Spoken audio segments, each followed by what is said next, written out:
સરકારે એટલી ટાઈટ પરિસ્થિતિમાં મૂકી દીધા છે કે માણસ પાસે વિચારવાનો સમય જ બચવા નથી દીધો. એ સવારે બ્રશ કરતા કરતા દીકરાના ફી ભરવાની ચિંતા કરતો હોય છે, પોતાની નોકરી રહેશે કે નહીં એની ચિંતા કરતો હોય છે.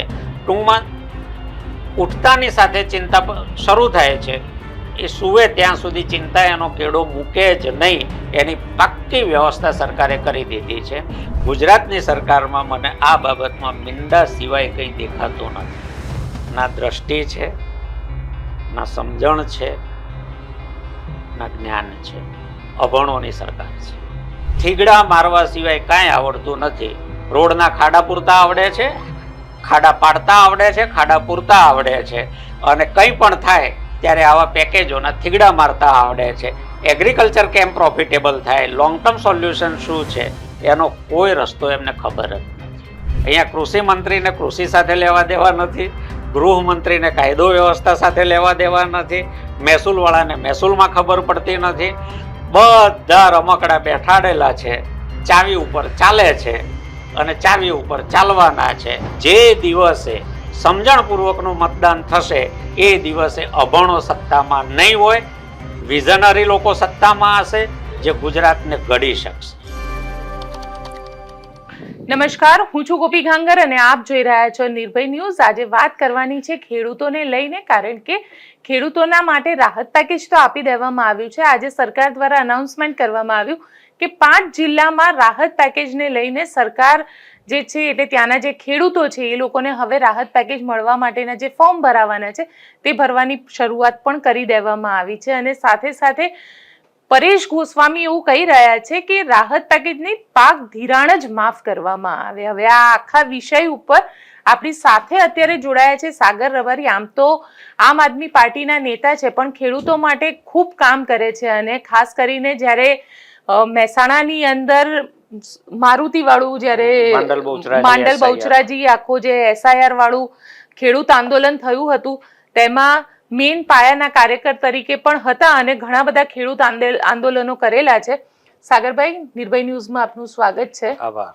સૌથી પહેલા તો આપની પાસેથી સમજવું છે મારે કે ખેડૂતોની જે સ્થિતિ અત્યારે છે આ સ્થિતિને લઈને આપ શું કહેશો? કારણ કે એક તરફ કમોસમી વરસાદ છે, પાક થયેલો, મને એક ખેડૂતે એવું કીધું કે જવાન જો દીકરો મરી ગયો ને એવી સ્થિતિ અત્યારે અમારી છે.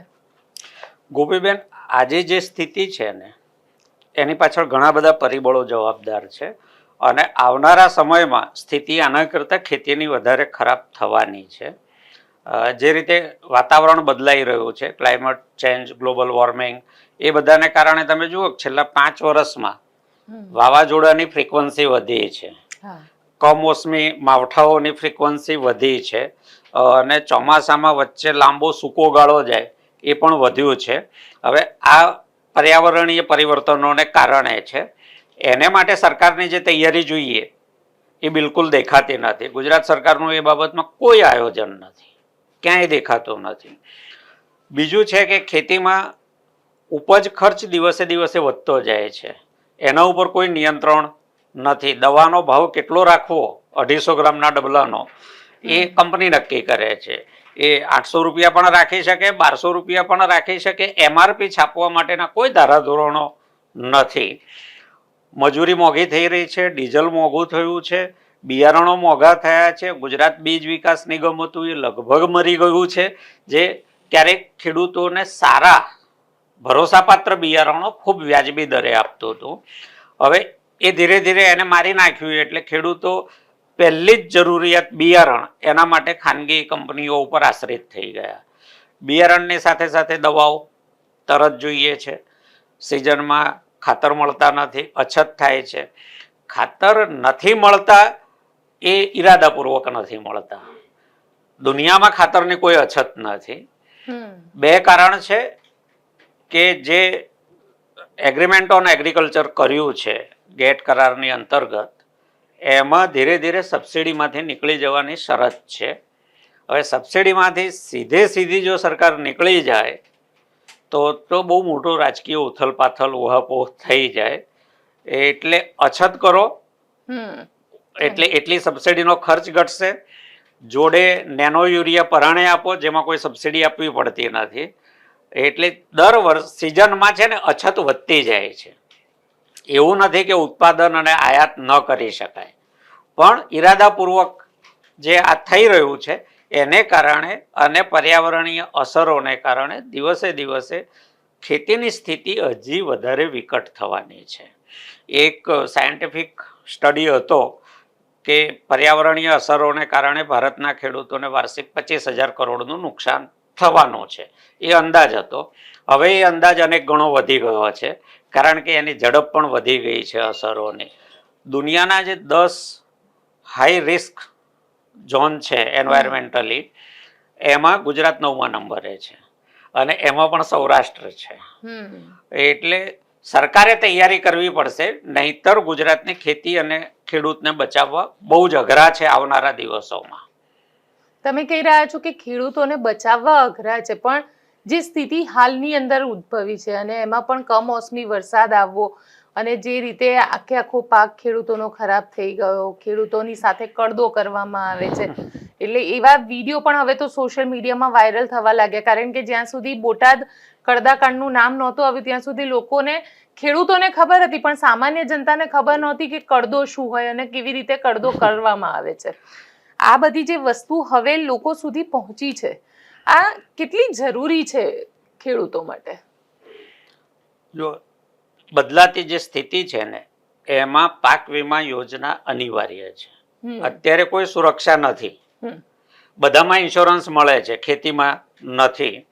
અને જે પ્રધાનમંત્રી ફસલ બીમા યોજના અથવા પ્રધાનમંત્રી કિસાન ફસાઓ યોજના હતી, એ માત્ર ભ્રષ્ટાચારને કારણે બંધ થઈ છે અને એ પછી કોઈ કવચ રહ્યું નથી. એટલે ખેડૂતે માત્ર સરકાર તરફ મીટ માંડીને બેસી રહેવું પડે છે. આજે જો વીમા યોજના હોત તો સરકારે વળતર જાહેર કરવાની જરૂરત ન પડત, વીમા કંપનીઓ ચૂકવત, કારણ કે એ તગડું પ્રીમિયમ લેતી હતી, તો એ એમ જ પતી જાત. આ રોષ સરકાર તરફ ના જાત, કદાચ રોષ જાત તો વીમા કંપનીઓ તરફ જવાનો હતો. વીમા કંપનીઓમાં મજા એ થઈ કે એમને ખૂબ ઊંચું પ્રીમિયમ ચૂકવાતું હતું, સામે ખેડૂતોને વળતર આપવામાં ઠાગા થયા થતા હતા. 2 જગ્યાએથી અમારી પાસે સજ્જડ પુરાવા આવ્યા કે ગ્રાઉન્ડ પર જે સર્વે થયો છે, જ્યાં ઇન્સ્યોરન્સ કંપનીનો માણસ છે, ગ્રામ સેવક છે, સરપંચ છે, ખેડૂત છે, ત્યાં નુકસાની 84% અને 76% હતી. જ્યારે એ ખેડૂતોના ખાતામાં વળતર જમા થયું તો 16% અને કંઈક 21 કે 22% જ હતું. સરકારને જાણ કરી, ઘણું બધું કર્યું, સરકારે કંઈ જવાબ આપ્યો નહીં. હાઈકોર્ટમાં PIL કરી 2020માં. તો સરકારે જવાબ એવો ફાઇલ કર્યો કે અમને જે ડેટા ગ્રાઉન્ડ પરથી મળ્યો એ અમને શંકાસ્પદ લાગ્યો, એટલે અમે એક્સપર્ટ કમિટીને એ ડેટા રિફર કર્યો અને એક્સપર્ટ કમિટીએ જે ભલામણ કરી એ પ્રમાણે વીમો ચૂકવ્યો છે. તો અમારો સામો સવાલ એ થયો કોર્ટમાં કે એક્સપર્ટ કમિટીની રચના ક્યારે કરી એ જાહેરનામાની કોપી આપો. સરકારમાં મૌખિક કશું નથી હોતું. એક્સપર્ટ કમિટીની મિટિંગ ક્યારે મળી એની મિનિટ્સ આપો, અને એક્સપર્ટ કમિટીના સભ્યો કઈ લાયકાત, કયા ક્રાઇટેરિયાને આધારે પસંદ કરાયા હતા એની વિગત આપો. સરકાર તરફથી કોઈ જવાબ આવતો નથી. એ વાતને આજે 5મું વર્ષ ચાલે છે. એમાં સરકારે જોયું કે હવે વીમા કંપનીઓ ફસાઈ છે, કારણ કે 18 થી 20,000 કરોડ રૂપિયા ખેડૂતોને ચૂકવવાના આવે વીમા કંપનીઓએ. એટલે મૂળે તો સરકાર ભાજપની જે છે એ કંપનીઓની સરકાર છે. કંપનીઓને સલામત રીતે બહાર કાઢી લેવી હોય તો શું થઈ શકે? તો એકમાત્ર વિકલ્પ હતો કે આ યોજના જ બંધ કરી દો. એટલે કંપનીઓ અહીંથી જતી રહી. હવે ધારો કે કોર્ટ ઓર્ડર પણ કરે તો વસૂલશે કોણ? ખેડૂતોને ચૂકવશે કોણ?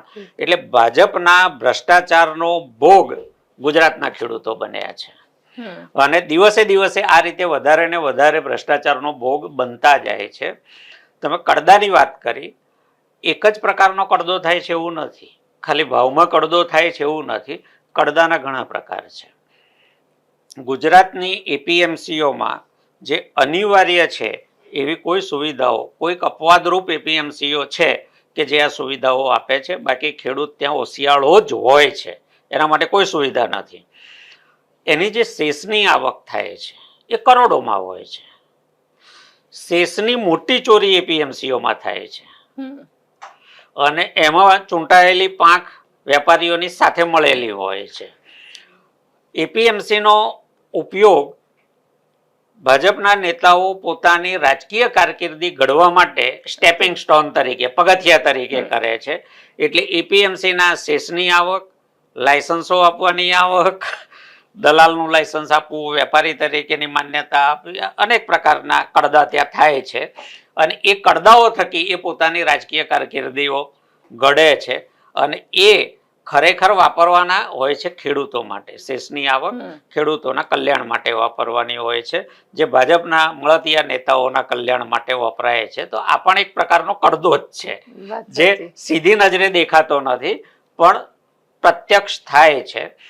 અને બીજું પણ હું તમારા માધ્યમથી એક ધ્યાન દોરું છું, એ વસ્તુની તપાસ થવી જોઈએ કે 2 નંબરના કાળા નાણાંના ટ્રાન્ઝેક્શનમાં એપીએમસીઓનો મોટો ઉપયોગ થતો હોય એવી મને શંકા છે. કારણ કે એગ્રીકલ્ચર બિઝનેસ સાથે સંકળાયેલા લોકો કેશ રાખી શકે છે, બીજા રાખી શકતા નથી. એટલે ક્યાંક ને ક્યાંક જો ગુજરાતના બધા એપીએમસીની ઈમાનદારીથી તપાસ કરવામાં આવે તો કેટલાક હવાલા કૌભાંડો પણ ખુલી શકે છે.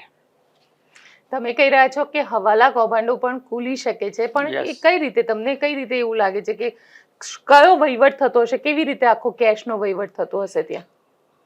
હવાલાનું એક જુદું જ બજાર છે, જેમાં વ્હાઇટના બ્લેક અને બ્લેકના વ્હાઇટ કમિશન લઈને કરી આપવામાં આવતા હોય છે. એપીએમસીમાં માન્ય વેપારી હોવાને કારણે એ અમુક હદ સુધીની મોટી કેશ રાખી શકે છે, કેશમાં ચૂકવી શકે છે, કારણ કે એને ખેડૂતને કેશ ચૂકવવા માટે જોઈએ એટલા માટે એને છૂટ આપી છે. તો ખેડૂતોને તો એને દિવસે નથી ચૂકવાતી ઘણા બધા કિસ્સામાં, પણ એ જે કેશ રાખવાનો છે એમની પાસે વિકલ્પ, એનો કોઈને ચેક આપીને રોકડા જોઈતા હોય, કોઈને રોકડા આપીને ચેક જોઈતા હોય, એ પ્રકારના જે હવાલાના આપણે વાંચતા હોઈએ છીએ ને એ હવાલાઓ આવા જ હોય છે. એટલે એમાં કાળાનું ધોળું, ધોળાનું કાળું બધું સહેલાઈથી થતું હોય છે, કારણ કે ખેતી અને ખેડૂત સંકળાયેલો છે એટલે એના નામે કંઈ પણ કરી શકાય છે. તમે કહી રહ્યા છો કે એપીએમસી ભારતીય જનતા પાર્ટીના નેતાઓ બધા મોટા ભાગે એવું છે કે ભારતીય જનતા પાર્ટીના નેતાઓ ત્યાં આગળ કેપ્ચર કરીને બેઠા છે.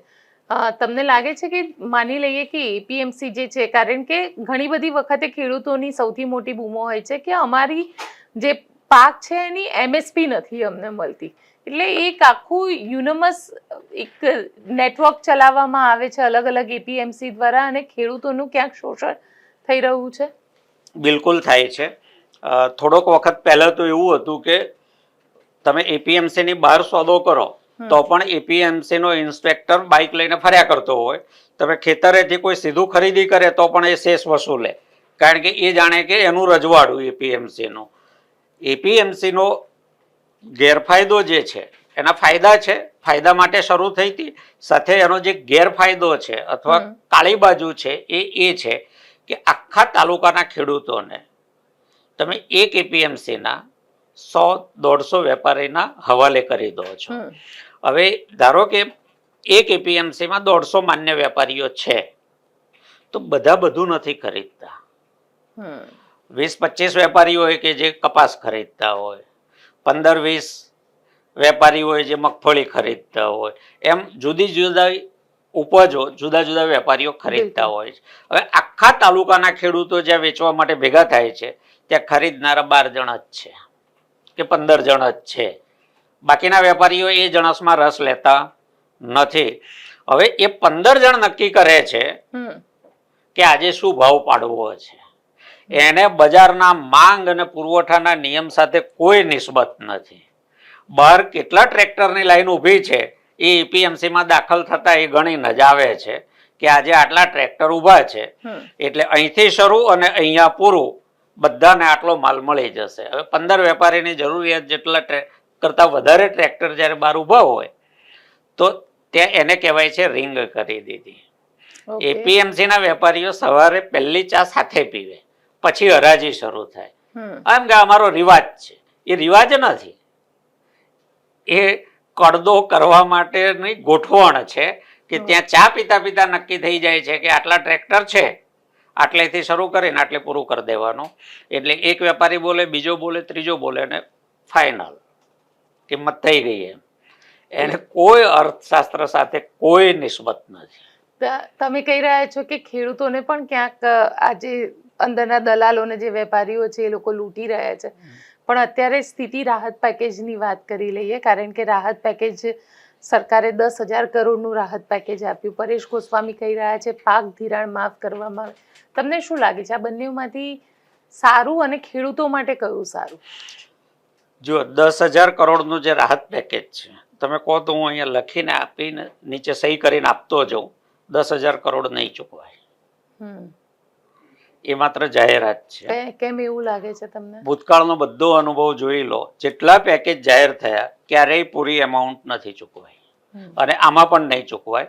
ઇવન ગુજરાતની ખેતી માટે જે બજેટ ફાળવવામાં આવે છે ને, એમાં પણ 31 માર્ચે વણ વપરાયેલી પાછી જતી રકમ મોટી છે. તમે છેલ્લા 5 વર્ષનો સરવાળો જોઈ લેજો કે 1 વર્ષની આખી ફાળવણી કરતાં વધારે તો વગર વપરાય પાછી ગઈ છે. તો શું ગુજરાતના બધા ખેડૂત સુખી થઈ ગયા છે? બધા ખેડૂતોને તાર ફેન્સિંગ થઈ ગયું, બધા ખેડૂતોને ટ્રેક્ટર મળી ગયા, બધા ખેડૂતોને ઓજારો મળી ગયા, બધું થઈ ગયું, પતી ગયું બધું. તો વણ વપરાયેલા કેમ પાછા જાય છે?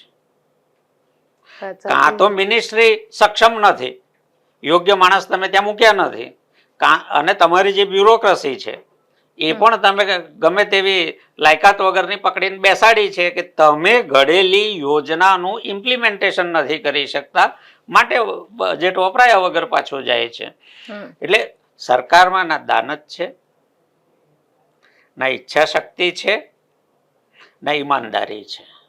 જો ઈચ્છા શક્તિ, ઈમાનદારી અને દાનત હોય તો બજેટ વપરાયા વગર પાછું જાય નહીં. તમે કેન્દ્ર સરકારનું જોશો તો છેલ્લા 5 વર્ષમાં 1 લાખ કરોડ રૂપિયા એગ્રીકલ્ચરમાં ફાળવાયેલા વગર વપરાયા પાછા ગયા છે. તો શું આખા દેશના ખેડૂતો સુખી થઈ ગયા છે એમ માનવાનું? એટલે પેકેજ છે એ માત્ર જાહેરાત છે, લોભામણી છે, એટલા પૈસા ચૂકવવાના નથી. અને પેકેજની રકમ મોટી એટલા માટે છે કે વિસ્તાર મોટો છે. 42 લાખ હેક્ટરમાં નુકસાન થયું હોય એવું ભૂતકાળમાં બન્યું નથી. હવે 42 લાખ હેક્ટર હોય તો સ્વાભાવિક છે કે એની રકમનો સરવાળો મોટો થવાનો છે. ક્યાંય એમણે ભાવ વધારો કન્સિડર કરી અને અપાતી સહાયની રકમમાં વધારો કર્યો નથી. એ જ 22,000 રૂપિયા છે હેક્ટરે, એટલે વીઘાના 3,509 રૂપિયા થાય. 1 વીઘાનો વાવણી ખર્ચ 17,000 થી લઈને 20,000 રૂપિયા થાય. તો એમાં શું સહાય ખેડૂતને મળી જવાની છે? તમે કહી રહ્યા છો કે એમાં ખેડૂતને સહાય નહીં મળે, પરંતુ જે રીતે પરેશ ગોસ્વામી કહી રહ્યા છે કે પાક ધિરાણ માફ કરવામાં આવે, 3 શરતો સરકાર સામે રાખી છે, સરકારને અલ્ટિમેટમ આપ્યું છે કે પાક ધિરાણ માફ કરી દો. સાથે સાથે બીજી પણ ઘણી બધી જે ખેડૂતોને મદદની વાત છે તે કરવામાં આવી છે પરેશ ગોસ્વામી દ્વારા. તમને શું લાગે છે પાક ધિરાણ માફ કરવાથી ખેડૂતની સમસ્યાનું નિરાકરણ આવી જશે? હમણાં છેલ્લા અઠવાડિયા 10 દિવસમાં ગુજરાતમાં 3 ખેડૂતોએ આત્મહત્યા, 4 ખેડૂતોએ આત્મહત્યા કરી. કેમ કરી? પાક ધિરાણ એ વર્ષની શરૂઆતમાં ખેતી કરવા માટે લેવાતું ધિરાણ છે. ખેતી ચોપટ થઈ ગઈ, બિલકુલ મળ્યા છે 3500 રૂપિયા.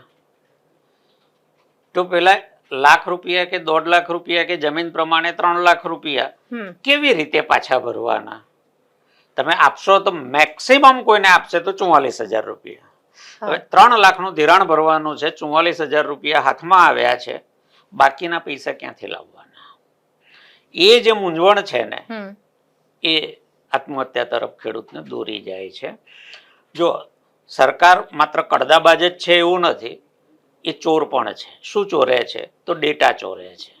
2018 પછી જ્યારે એક વચન આપ્યું કે ખેડૂતની આવક 2022માં બમણી કરીશું, એ પછી ખેડૂતોની આવકના આંકડા જાહેર થતા નથી.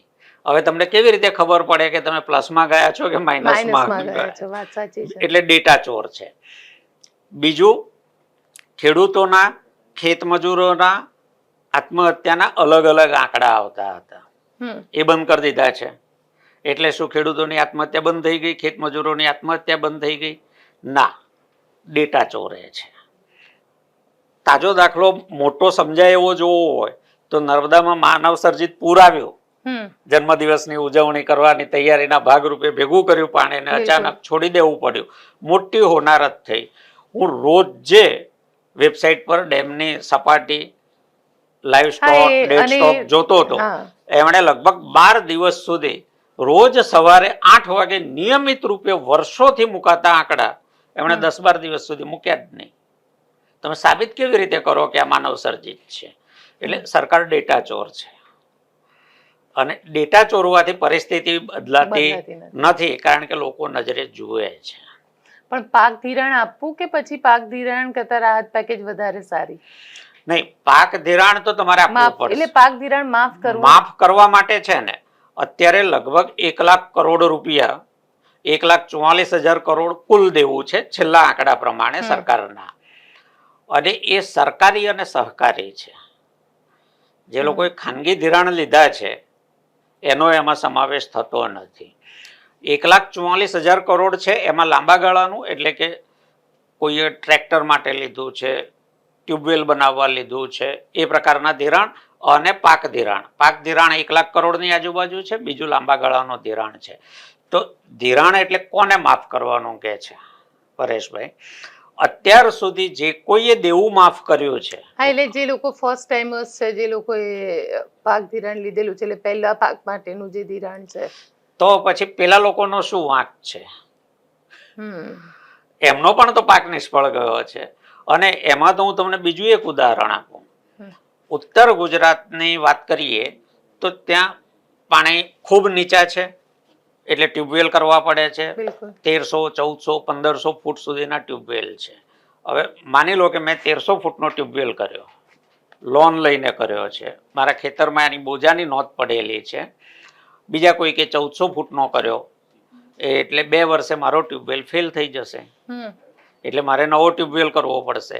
હવે એક લોન પૂરી નથી થઈ એટલે બીજી લોન મળશે નહીં, એટલે મારે ખાનગી ધિરાણ લેવું પડે છે, કારણ કે પહેલા ટ્યુબવેલની લોન ભરવા માટે પણ બીજો ટ્યુબવેલ કરવો જ અનિવાર્ય છે. એટલે ઉત્તર ગુજરાતનો ખેડૂત છે ને આ રીતે દેવાના ચક્કરમાં ઊંડો ને ઊંડો ઉતરતો જાય છે. હવે એ તો ચૂકવી શકે એવી સ્થિતિમાં જ નથી રહેવાના 2-5 વર્ષ પછી, કારણ કે કેટલાક ટ્યુબવેલ કરશે, કેટલાક નીચે જશે. તો ધિરાણ માફીમાં સામાન્ય રીતે સરકાર જાહેરાત પણ કરી દેશે કે હા ધિરાણ માફ કરીશું, ખેડૂતોનું ધિરાણ આટલે સુધીનું માફ. તો એ એવું જ કરશે કે જે એનપીએ થયેલા હશે એ માફ કરશે, અને એનપીએ 8,000 કરોડની આજુબાજુ જ છે. એટલે આપણા માધ્યમથી, પરેશભાઈ મારા મિત્ર છે, હું પણ એમને ફોન કરીને કહીશ, અને આપના માધ્યમથી પણ કહું છું કે એ એમની જે માગણી છે એને જરા વધારે સ્પેસિફિક કરી અને મૂકવાની જરૂર છે, નહીતર સરકાર છેતરપિંડી કરશે. એ જાહેરાત કરી દેશે કે હા અમે ધિરાણ માફ કરી દઈશું, પણ પછી ફૂદડીમાં શરત મૂકશે કે એનપીએ થયેલું માફ કરીશું અથવા 25,000 સુધીનું માફ કરીશું. પણ ભાજપના નેતાઓ તો બધા જ એવું કહી રહ્યા છે કે ખૂબ સરસ પેકેજ આપ્યું છે, ખૂબ સરસ, લોકોની ખરેખર આનાથી આ પેકેજથી મદદ થશે. એમની લાચારી અને મજબૂરીની મને પણ દયા આવે છે, કારણ કે એમાં ઘણા બધા ખેતી કરતા હશે ને એમને ખબર છે કે શું થયું છે, પણ હવે પક્ષનો આદેશ છે એટલે વિડીયો તો બનાવવું પડશે. મારા ધ્યાનમાં, મારા સુધી પણ એ પ્રેસ નોટ આવી છે કે તૈયાર કરેલી પ્રેસ નોટ, સરકારે તૈયાર કરેલી પ્રેસ નોટ મોકલી આપવામાં આવી છે કે આ તમારા નામથી જવા દો, આ મુજબનો તમે વિડીયો બનાવીને રિલીઝ કરો. અને એટલે મેં પણ વિડીયો બનાવીને રિલીઝ કર્યો કે જે કોઈ આના વખાણ કરે તો માનજો કે એનું મૂળ અને કુળ ભાજપમાં છુપાયેલું છે. તૈયાર આવ્યું છે, ફોન નથી આવ્યો, મારી પાસે પ્રેસ નોટ આવી, ફોરવર્ડ કરી હોય ને, એટલે ઘણા બધા મિત્રો હોય છે તો કોઈક ફોરવર્ડ કરે કે જો મારે હવે આવું કરવાનું છે, એટલે મારા સુધી આવ્યું છે, મારા મોબાઈલમાં પણ છે. એટલે જ્યારે ગામમાં કોઈ વખાણ કરતું ના હોય ત્યારે જ જાતે વખાણ કરાવવાનું મેનેજ કરવું પડે, આ મોકલવું પડ્યું, કરવું પડ્યું, એ જ બતાવે છે કે પેકેજમાં કંઈ ભલીવાર નથી, કોઈ બીજું વખાણ કરે એમ નથી. એટલે હવે જાતે ને જાતે વરને કોણ વખાણે, વરની માં વાળો ઘાટ કર્યો છે. પણ તમને શું લાગી રહ્યું છે, કારણ કે રાહત પેકેજ તો આપી દીધું સરકારે અત્યારે ખેડૂતોને, પણ હજી સુધી જે સર્વેની વાત કરતા હતા અને સર્વે કે હવે સર્વેની જરૂર નહીં પડે, સર્વે બધાનો થઈ ગયો છે, જે ખેતરની અંદર પડેલા જે મગફળીના, હવે તો ખેડૂતો એને સળગાવવાના પણ શરૂ કરી દીધા, બધું ભેગું કરીને, કારણ કે એમને પણ હવે શિયાળુ પાક લેવાના છે. હું દેવભૂમિ દ્વારકા જિલ્લામાં હતો અને 3 ખેતરોમાંથી હું સીધો ફેસબુક લાઈવ થયો. કેટલાકનું તો ખાતર થઈ ગયું છે સડીને, તમે હાથમાં પકડો એટલે બધું રીતની જેમ, માટેની જેમ બધું ખરી પડે. કેટલાકનું અધકચરું છે, તો જેનું અધકચરું પલળ્યું છે ને, એ પલળેલી મગફળીનો સ્વાદ બદલાઈ જાય, તૂરો થઈ જાય, એટલે એ ખાવાના કામમાં આવે નહીં. આવી સ્થિતિમાં એનું કરવાનું શું, એ સવાલ છે. એટલે ખેડૂતના હાથમાં કંઈ નથી આવ્યું, કંઈ નથી મળ્યું, અને છતાં ભાજપ એમ કહે છે કે આ ઐતિહાસિક છે. તો ઇતિહાસ તપાસવો પડે કે ઇતિહાસ કેવો હતો કે આ ઐતિહાસિક છે. પણ એટલે આ ઐતિહાસિકની વાત તમે કરી, પણ ખરેખર ખેડૂતોની, જે તમે પોતે અત્યારે ગ્રાઉન્ડ ઉપર ફરી રહ્યા છો, હળદરવાળો જે કાંડ થયો, એક બાજુ કડદા કાંડ થયો, હવે તો ખેડૂતો બી જેલની અંદર છો, આમ આદમી પાર્ટીના નેતાના હિસાબથી કઈ રીતે જોઈ રહ્યા છો આખી ઘટનાને?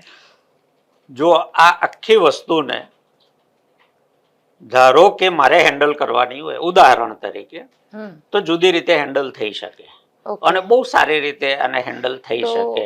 એ તો રાજુભાઈ અને પ્રવીણભાઈ મિસ હેન્ડલ કરી. નહીં, હું એની વાત નથી કરતો. આખું જે માવઠું અને એના પછીની જે હળદર હોય કે બીજું કંઈ પણ હોય, આ આખું જે છે બંનેની હું તમને વાત કરીશ. સરકારે પાયલોટ પ્રોજેક્ટ તો 2022માં મૂક્યો હતો, સેટેલાઇટ સર્વેનો. 3 જિલ્લામાં પાયલોટ પ્રોજેક્ટ હતો, પછી આખા ગુજરાતમાં લાગુ કર્યો. તો વાવણીના જે કંઈ ડેટા મુકાયા છે એગ્રીકલ્ચર ડાયરેક્ટરની વેબસાઇટ પર, એ સેટેલાઇટ સર્વેના આધારે છે. તો નુકસાન પણ તો તમે સેટેલાઇટથી તાત્કાલિક જોઈ શકાય છે. કયા ખેડૂત પાસે કેટલી જમીન છે, એણે કેટલી મગફળી વાવી છે, કેટલું સોયાબીન વાવ્યું છે, એ બધું જ છે. તો પછી સર્વે કરવાનો શું છે? શેનો સર્વે કરવાનો છે? ખેડૂતનો 7 બાર સરકાર પાસે છે, આધાર કાર્ડની કોપી છે, બેંકની પાસબુકનું પહેલા પેજની કોપી છે, તો પછી ખૂટે છે શું? શેને માટે સર્વે કરવાનો છે? એટલે આ આખું ચક્ર છે ને, એ મને નથી સમજાતું.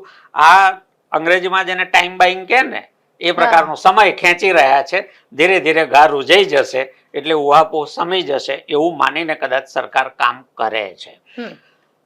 રહી વાત હળદરની, હળદરમાં જે કંઈ થયું એ ગુજરાતમાં નાગરિક અધિકારોની સ્થિતિ શું છે એ દર્શાવે છે.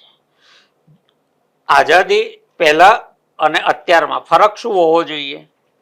લાઠીચાર્જ અંગ્રેજોની પોલીસ કરતી હતી તો ભારતીય જ, પોલીસમાં લોકો તો ભારતીય જ હતા, પણ અંગ્રેજોના કહેવાથી ભારતીયો ઉપર લાઠીચાર્જ કરતા હતા. જલિયાવાલા બાગ પણ ભારતીય લોકો હતા અને ભારતીય માંથી જ નોકરીમાં ગયેલા પોલીસો હતા.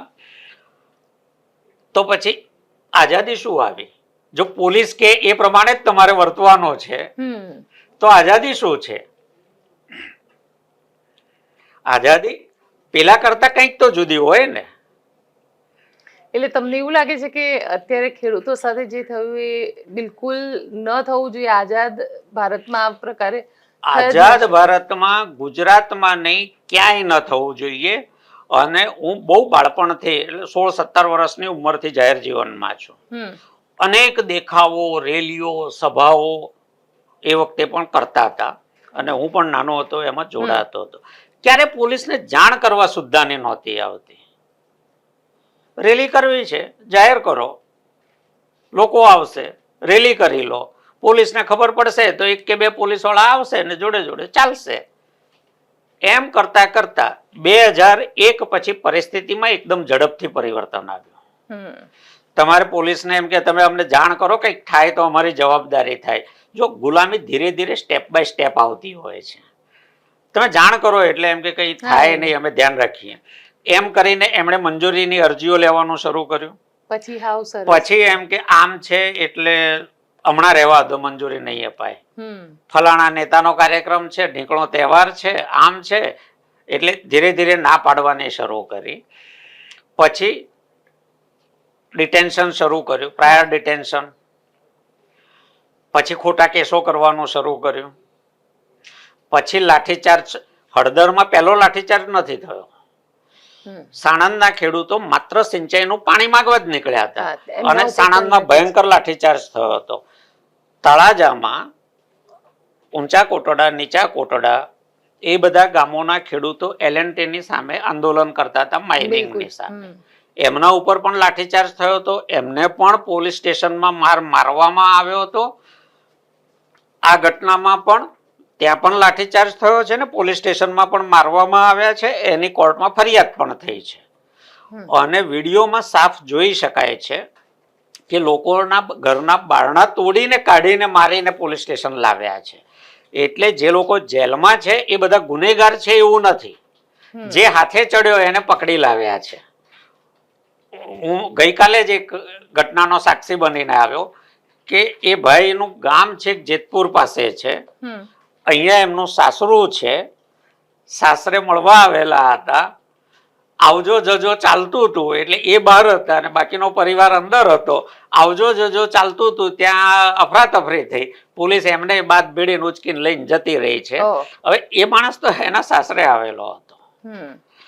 તો ગુજરાતમાં ધીરે ધીરે 2001 પછી સરમુખત્યારશાહી આવી છે.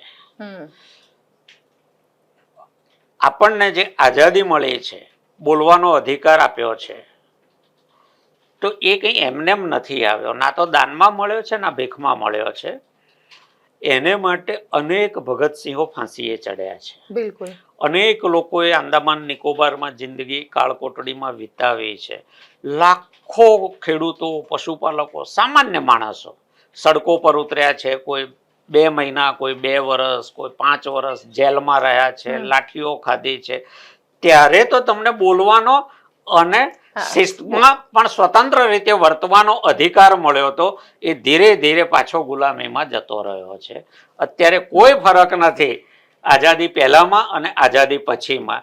જ્યાં નાગરિકને વિના કારણ મારી શકાતો હોય પોલીસ દ્વારા, તો એ કેવી રીતે લોકશાહી દેશ કહેવાય? તમે કહી રહ્યા છો કે પોલીસ ખેડૂતને મારી શકે કે નાગરિકને એને કોઈ પણ કારણ વગર મારી શકે, પણ સવાલ એ અહીંયા તો રાજુભાઈ અને પ્રવીણભાઈ બંને જણા સભા કરવા માટે ગયા હતા. તમને નથી લાગતું કે ક્યાંક લો એન્ડ ઓર્ડર સિચ્યુએશન પણ જોવા જોઈતા હતા? કારણ કે અંતે વાત તો ખેડૂતોની આવતી હતી. જો લો એન્ડ ઓર્ડર છે ને એ પણ સમજવા જેવી વસ્તુ છે. હમણાં ગયા અઠવાડિયે જ ગુજરાત હાઈકોર્ટનો જ એક ચુકાદો છે કે તમે માત્ર લો એન્ડ ઓર્ડર જોખમાં છે એવી કલ્પના કરીને કોઈને ડિટેન ના કરી શકો. કારણ કે નાગરિક તરીકે તમને જે અધિકાર મળ્યા છે એ બહુમૂલ્ય છે. એને નાની નાની વાતોમાં જો એનું હનન થઈ શકતું હોય તો પછી આ બંધારણની ક્યાં જરૂર છે? પોલીસને લાગે કે ગોપીબેન ખૂન કરી શકે એમ છે તો પહેલા જ નાખી દો જન્મ ટીપમાં એટલે પાર આવે. આમ ન ચાલે. લો એન્ડ ઓર્ડરના પ્રશ્નો થાય તો કોર્ટ નક્કી કરશે કે શું થયું. જો બોટાદની કોર્ટમાં એક બહુ ઇન્ટરેસ્ટિંગ ઘટના બની હતી જ્યારે હું હાજર હતો. પોલીસે એવું કહ્યું કે અમે 250 જેટલા લોકોને પકડી લાવ્યા હતા. એમાંથી આટલાને જ આરોપી બનાવ્યા છે, બાકીનાને પૂછપરછ કરીને છોડી દીધા છે. પહેલો જ સવાલ ત્યાં આવે કે પોલીસ કોણ નક્કી કરનાર કે જે પકડી લાવ્યા હતા એ નિર્દોષ છે કે આરોપી છે? પણ એ તો પોલીસનું કામ જ નથી. FIR ની અંદર નામ છે ને. FIR માં તો કોણે લખ્યા? 250 જણ લાવ્યા હતા, એમાંથી 85 ના નામ લખ્યા, બાકીના નિર્દોષ છે એવું નક્કી કરવાનો અધિકાર પોલીસને કયા મેન્યુઅલે આપ્યો, કયા કાયદાએ આપ્યો કે તમે આમને કહી દો કે આ નિર્દોષ છે? તો ખૂન કર્યા પછી પણ પોલીસ કહી દે કે અમારી પૂછપરછમાં નિર્દોષ જણાયા એટલે જવા દીધા. પોલીસનું એક કામ જ નથી. પોલીસે પકડ્યા હતા તો કોર્ટમાં લાવો, કાં તો તમે ખોટી રીતે પકડ્યા, તમારે પકડવાના જોઈએ ખોટી રીતે. બે તો સાચા ના હોઈ શકે ને, બેમાંથી એક જ સાચો છે. એટલે પોલીસ જબરજસ્તીથી અધિકારો પોતાના હાથમાં લઈ રહી છે અને એ સત્તાને અનુકૂળ છે, પણ સત્તાને એ ખબર નથી કે જ્યારે બદલાશે પલડું ત્યારે પોલીસ આ જ હશે, દંડા આ જ હશે, ખાનાર લોકો બદલાઈ ગયા હશે. અચ્છા, ખાનાર જે સ્વાદ ચાખી જાય છે ને એનાથી પછી એ જલ્દી છૂટતું નથી. એટલે કોઈએ કહેવું નહીં પડે કે તમે આમને મારો, કારણ કે એમને મારવાની ટેવ આ સત્તાએ પાડી. તમે કહી રહ્યા છો કે સત્તાએ મારવાની ટેવ પાડી, પણ આ સત્તાની સામે જે લોકો કામ કરી રહ્યા છે, કે જે લોકો પડી રહ્યા છે, એ લોકોની સ્થિતિને લઈને શું કહેશો? જેમ કે તમે છો, તમે પોતે બી એવા ઘણા બધા વસ્તુ લીગલ કેસીસ ફેસ કર્યા હશે.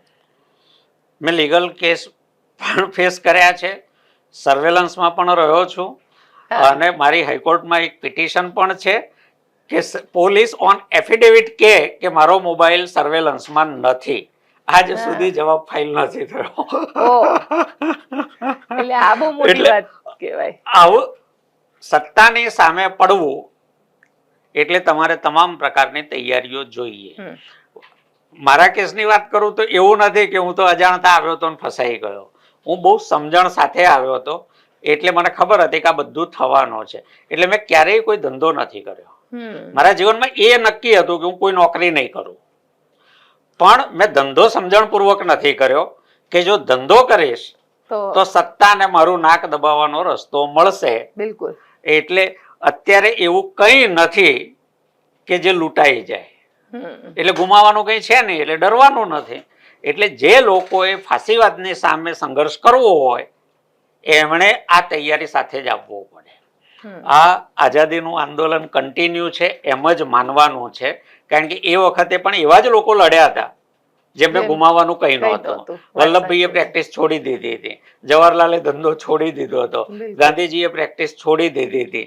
એટલે તમારી પાસે કશું ન હોય ને એ જ તમારી સૌથી મોટી એસેટ છે સંઘર્ષમાં. જેની પાસે છે એ સંઘર્ષ નહીં કરી શકે, જેની પાસે નથી એ જ સફળ રીતે સંઘર્ષ કરી શકે છે. એટલે અમારી એસેટ એ છે કે અમારી પાસે કશું નથી. તમને એવું લાગે છે કે ખેડૂતો આ આંદોલનની અંદર, એટલે કે ખેડૂતો આની અંદર વધારે અગ્રેસિવ હજી બનશે? એગ્રેશન જુઓ, એ પછી આમ આદમી પાર્ટી તરીકે અમે બંને મોરચે લડી રહ્યા છીએ.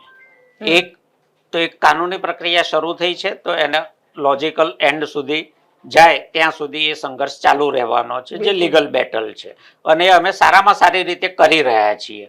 બીજું છે કે જે મુદ્દા માટે ખેડૂતો જેલમાં ગયા એ મુદ્દો પણ તો મરવો ન જોઈએ ને. પણ એ તો હજી થાય જ છે ને. ગોંડલનો એક વિડીયો પણ વાયરલ થયો, ભાવનગરનો વચ્ચે વાયરલ થયો હતો. અલગ અલગ જગ્યાએ હવે કપાસની ખરીદી ચાલુ કરી છે વેપારીઓએ, એટલે ફરીથી એ જ કડદાની વાતો આવવા લાગી. એટલે જ અમે આંદોલન ચાલુ રાખ્યું છે પૂરી તાકાતથી. એક પછી એક કિસાન મહાપંચાયત કરતા જઈએ છીએ.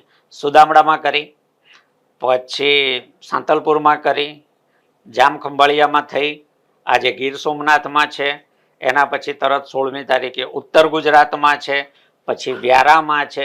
આ મહાપંચાયતો કરવાનો હેતુ શું છે? તો વધારે ને વધારે ખેડૂતો સુધી આ વાત પહોંચે, એ જાગૃત થાય, અને જ્યાં થાય આવું કંઈ ત્યાં વિરોધ કરે. અમે લોકોએ એપીએમસીમાં નંબરો પણ સ્ટીકરો ચોંટાડ્યા છે કે ખેડૂતને કોઈ તકલીફ પડે તો આ નંબર પર અમારા વોલન્ટિયરનો સંપર્ક કરી શકે છે, અને અમારી ટીમ ત્યાં જશે, ખેડૂતની સાથે ઊભી રહેશે. એટલે જે મુદ્દાને લઈને ખેડૂતો આટલું વેઠી રહ્યા છે જેલવાસ, એમનો સંઘર્ષ એળે ન જાય એ જોવાની જવાબદારી આમ આદમી પાર્ટીની છે, અને એ જવાબદારી અમે બરાબર નિભાવી રહ્યા છીએ અને આગળ પણ નિભાવીશું. અમે એમ પીછેહટ કરી જઈએ અથવા એક ઇવેન્ટ કરીને બીજી પાર્ટીઓ જેમ એક ઇવેન્ટ કરીને પછી ભૂલી જાય છે, અમે ઇવેન્ટ કરીને ભૂલી જવા વાળા નથી. પણ તમે કહી રહ્યા છો કે ઇવેન્ટ કરીને ભૂલવા વાળા નથી, પણ હજી સુધી પરિણામ તો કશું મળ્યું જ નથી ને. બધા ખેડૂતો તો જેલની અંદર જ છે, તમારા નેતા પણ જેલની અંદર છે. સંઘર્ષ અમારા હાથમાં છે, પરિણામ સમયના હાથમાં છે. જ્યાં સુધી પરિણામ નહીં મળે ત્યાં સુધી અમારો સંઘર્ષ ચાલુ છે અને ચાલુ રહેશે. એ સંઘર્ષની સમાપ્તિ ત્યારે જ થશે જ્યારે ગુજરાતના ખેડૂતને ન્યાય મળશે. કારણ કે 4 ખેડૂતોએ આત્મહત્યા કરી લીધી. ઘણા બધા લોકો એવું કહી રહ્યા છે કે આ તો હજી માત્ર, કારણ કે બહુ જ ખેડૂતોને નુકસાન ગયું છે, અને જો ખેડૂતો નુકસાન થયા પછી આવી રીતે આત્મહત્યા કરશે તો આ ખરેખર ચિંતાનો વિષય છે. ગંભીર ચિંતાનો વિષય છે. અને હું પોલિટિક્સથી પર હટીને ઘણીવાર કહું છું કે આવનારો સમય એ હજી વધારે ખરાબ આવવાનો છે. ના માત્ર ખેડૂતો, સમાજના દરેક તબક્કા માટે આર્થિક ક્ષેત્રે ભયંકર ગુંગળામણ આવી રહી છે. અત્યારે જે છે એ ગુંગળામણ વધવાની છે, ઓછી નથી થવાની. કારણ કે જે રસ્તે આપણે ચાલ્યા છીએ વિકાસના, એમાં સામાન્ય માણસ માટે આર્થિક રીતે ગુંગળાઈને મરી જવા સિવાયનો કોઈ વિકલ્પ નથી. કોઈ બારીબારણું એના માટે ખુલ્લું નથી. અને આજે તમે છાપા જોશો તો સુરતમાં, અમદાવાદમાં, રાજકોટમાં પહેલા વ્યક્તિ આપઘાત કરતો હતો અને એ પણ ક્યારેક બનતી ઘટના હતી ને એનાથી સમાજમાં અરેરાટી થઈ જતી હતી કે અરે જુવાન માણસે આપઘાત કર્યો, લોકોના ધબકારા ચૂકી જતા હતા. આજે આખા પરિવાર આપઘાત કરે છે. પતિ, પત્ની અને નાના બાળકો. પહેલા બાળકોને મારે છે, પછી પોતે મરે છે. કેમ આ થાય છે?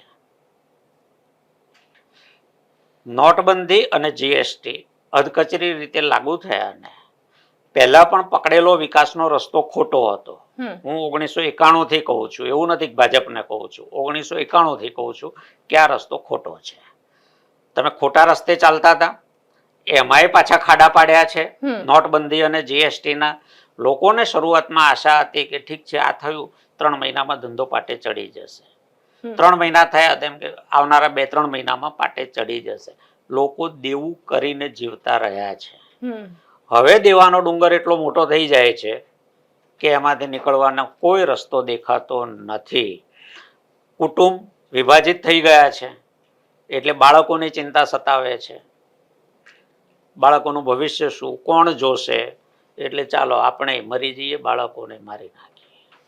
આ જે સામૂહિક આપઘાતની પ્રથા ચાલુ થઈ છે ને, એ આ વિકાસની દેન છે. આ વિકાસે આપેલી સમાજને ભેટ છે. ડેવલપમેન્ટનો વિરોધ નથી. ડેવલપમેન્ટનો ક્યારેય કોઈ વિરોધ નથી કર્યો. જો ડેવલપમેન્ટનો વિરોધ થયો હોત તો આજે સમાજ, માનવ સભ્યતા જ્યાં ઊભી છે ત્યાં પહોંચી જ ના હોત, એ જંગલમાં જ હોત. બિલકુલ. ડેવલપમેન્ટનો વિરોધ નથી હોતો ક્યારેય. કેવું અને કોનું, સવાલ આવો હોય છે. લોકો એમ કે છે કે ડેવલપમેન્ટનો વિરોધ કરો. ડેવલપમેન્ટનો વિરોધ હરગીજ નથી. આઈટી ટેકનોલોજીનો પણ સ્વાગત હતું, અત્યારે એઆઈનું પણ સ્વાગત છે. સવાલ એ છે કે કેવું, કેટલું અને કોના માટે. પ્રમાણભાન નથી. આ પ્રમાણભાન, વિવેકભાન વગરનો વિકાસ છે ને, એ કુટુંબોને સામૂહિક આપઘાત તરફ દોરી જાય છે. અને આ ઘટનાઓ હજી વધશે. લખી રાખો, કારણ કે એ રસ્તેથી આપણે પાછા વળવાના નથી. સવાલ એ છે બેન, સરકાર, પરિવાર અને વ્યક્તિ, ત્રણની વિચારવાની રીત જુદી હોય છે. હું વ્યક્તિ તરીકે મારું આવતીકાલનું પ્લાનિંગ કરું, શેડ્યુલ, કે મારે આમ કરવાનું છે. પરિવાર તરીકે 6 મહિના 8 મહિના પછી આવનારા પ્રસંગનું પ્લાનિંગ કરતા હોઈએ. અને સરકાર જ્યારે છે ત્યારે આવનારા 50 વર્ષનું પ્લાનિંગ કરતી હોય તો સરકાર કહેવાય. સરકાર માત્ર રીબીનો કાપવા માટે નથી, બંગલોમાં રહેવા માટે નથી. સરકાર ભવિષ્યની દિશા અને દશા નક્કી કરવા માટે લોકો ચૂંટે છે, ખાલી ભાષણો કરવા માટે નહીં. આજે ગુજરાતનો કોઈ પણ મિનિસ્ટર એમ કહી શકે એમ છે કે 2030માં ગુજરાતની અનાજની જરૂરિયાત આટલી હશે, કઠોળની જરૂરિયાત આટલી હશે, શુદ્ધ હવા માટે આટલા જંગલોની જરૂર હશે, આટલા નવા મકાનોની જરૂર હશે, આટલી પ્રાથમિક શાળાઓની જરૂર હશે, આટલા આરોગ્ય કેન્દ્રોની જરૂરત હશે, અને એના માટે સરકારનું આયોજન આ છે. આવું કોઈ કહી શકે એમ છે? તો પછી શું કરે છે સરકાર? ક્લાઇમેટ ચેન્જ પણ તમને બહુ આશ્ચર્ય થશે, પણ તમે તપાસ કરજો એક પત્રકાર તરીકે. અમદાવાદ એક એવા કેમિકલ બોમ્બ પર બેઠેલું છે કે ઓલ ઓફ એ સડન એક સવારે આપણે બધા ન ઉઠીએ તો આશ્ચર્ય ન થાય. એટલા ઝેરી કેમિકલો જે દુનિયામાં પ્રતિબંધિત છે એવાને પણ અહીંયા ગુજરાતમાં લાયસન્સો મળ્યા છે, અને એમાંથી જો સિવિયર લીકેજ થયું તો આપણી બધાની એ આખરી રાત થઈ જશે. તો શું વિચારે છે સરકાર? એના સેફટીના કોઈ એની પાસે આયોજનો છે? જીપીસીબી મોસ્ટ કરપ્ટ બોર્ડ છે, ગુજરાત પોલ્યુશન કંટ્રોલ બોર્ડ. તો અનેક રીતે લોકો ધીરે ધીરે મરી રહ્યા છે, આપણને ખબર નથી, કારણ કે સરકારે એટલી ટાઈટ પરિસ્થિતિમાં મૂકી દીધા છે કે માણસ પાસે વિચારવાનો સમય જ બચવા નથી દીધો. એ સવારે બ્રશ કરતા કરતા દીકરાના ફી ભરવાની ચિંતા કરતો હોય છે, પોતાની નોકરી રહેશે કે નહીં એની ચિંતા કરતો હોય છે. ટૂંકમાં ઉઠતાની સાથે ચિંતા શરૂ થાય છે, એ સુવે ત્યાં સુધી ચિંતા એનો કેડો મૂકે જ નહીં, એની પાક્કી વ્યવસ્થા સરકારે કરી દીધી છે. અને એટલે લોકો સત્તા સામે બોલતા ગભરાય છે, કારણ કે તો પછી પેલું ચિંતાનું વર્તુળ છે ને એ ગમે ત્યારે તૂટી જાય છે. એટલે સરકાર એને માટે હોય જે ભવિષ્યનું આયોજન કરે, એ પ્રમાણે સમાજનું ભવિષ્ય ઘડે અને એ દિશામાં સમાજને પ્રેરે, લઈ જાય. ગુજરાતની સરકારમાં મને આ બાબતમાં મીંડા સિવાય કંઈ દેખાતો નથી. ના દ્રષ્ટિ છે, ના સમજણ છે, ના જ્ઞાન છે. અભણોની સરકાર છે. અભણોની સરકાર હું તમને સાબિત કરી આપું, અભણોની સરકાર છે. નહીતર આપે ને ડેટા. જો ભણેલા ગણેલા લોકોની સરકાર હોય તો એની પાસે વિઝન હોય. ગુજરાત સરકાર એનું વિઝન આપે, 2030નું શું છે, 2040નું શું છે, 2050નું શું છે. 50 વર્ષ છોડી દો, આવનારા 25 વર્ષનું તો આપો. થીગડા મારવા સિવાય કાંઈ આવડતું નથી. રોડના ખાડા પૂરતા આવડે છે, ખાડા પાડતા આવડે છે, ખાડા પૂરતા આવડે છે, અને કંઈ પણ થાય ત્યારે આવા પેકેજોના થીગડા મારતા આવડે છે. એગ્રીકલ્ચર કેમ પ્રોફિટેબલ થાય, લોંગ ટર્મ સોલ્યુશન શું છે, એનો કોઈ રસ્તો એમને ખબર જ નથી. અહીંયા કૃષિ મંત્રીને કૃષિ સાથે લેવા દેવા નથી, ગૃહમંત્રીને કાયદો વ્યવસ્થા સાથે લેવા દેવા નથી, મહેસૂલવાળાને મહેસૂલમાં ખબર પડતી નથી. બધા રમકડા બેઠાડેલા છે, ચાવી ઉપર ચાલે છે અને ચાવી ઉપર ચાલવાના છે. હું સામાન્ય લોકોને કહું છું, જાહેરમાં કહું છું, એમાં કોઈ ખાનગી વાત નથી, કે આપણને જે મત અધિકાર મળ્યો છે એ અનેક લોકોની શહીદીથી મળ્યો છે, અનેક લોકોના જેલવાસથી મળ્યો છે, અનેક લોકોના હાડભંગ લાઠીચાર્જમાં ભાગ્યા ત્યારે મળ્યો છે, અને લાખો લોકોના ત્યાગ અને બલિદાનથી મળેલા મતાધિકારની કિંમત 500 ગ્રામ ભજીયા, 500 ગ્રામ ગાંઠિયા, મારો સમાજ, મારી નાત, મારો સગો એ નથી. તમે જ્યારે મત આપો છો ત્યારે શહીદોને યાદ કરો કે એમની શહીદીથી મને જે મળ્યું છે એનો હું ઈમાનદારીથી ઉપયોગ કરું છું કે નથી કરતો. જે દિવસે સમજણપૂર્વકનું મતદાન થશે એ દિવસે અભણો સત્તામાં નહીં હોય, વિઝનરી લોકો સત્તામાં હશે જે ગુજરાતને ઘડી શકશે.